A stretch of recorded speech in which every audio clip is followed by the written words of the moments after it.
Welcome to Word Splash. Act Chapter 1, Affirmations, Part 3. I am filled with divine purpose and vision. நான் தெய்வீக நோக்கமும் தரிசனமும் கொண்டவள். I am faithful to the end like the apostles.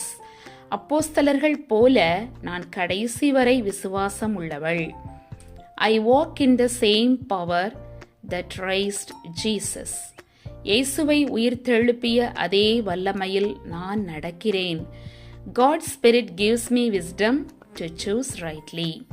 தேவனுடைய ஆவியானவர் சரியானதை தெரிந்தெடுக்க எனக்கு ஞானத்தை கொடுக்கிறார்.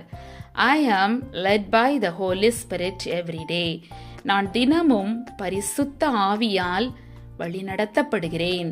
I am steadfast in prayer with God's people. நான் தேவனுடைய மக்களுடன் ஜெபத்தில் நிலைத்திருக்கிறேன். I am filled with joy because Jesus will return. இயேசு திரும்ப வருவார் என்பதால் நான் மகிழ்ச்சி அடைகிறேன். I trust in God's promise of the Holy Spirit. பரிசுத்த ஆவியின் வாக்குத்தத்தத்தில் நான் நம்பிக்கை வைக்கிறேன்.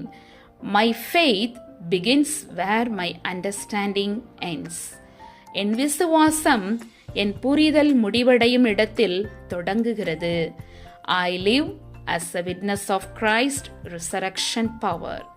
இயேசுவின் உயிர்த்தெழுந்த வல்லமையின் சாட்சியாக நான் வாழ்கிறேன். Jesus teaches me daily. இயேசு தினமும் எனக்கு கற்பிக்கிறார். Prayer strengthens my life. ஜெபம் என் வாழ்க்கையை வலுப்படுத்துகிறது. The Holy Spirit empowers me. பரிசுத்த ஆவி என்னை வல்லமையாக்குகிறார். God's promise will not fail. தேவனின் வாக்குத்தத்தம் தவறாது. I am a witness for Jesus. இயேசுவின் சாட்சியாக நான் இருக்கிறேன். Christ power strengthens me. கிறிஸ்துவின் வல்லமை எனக்கு பலம் கொடுக்கிறது. I live with blessed hope.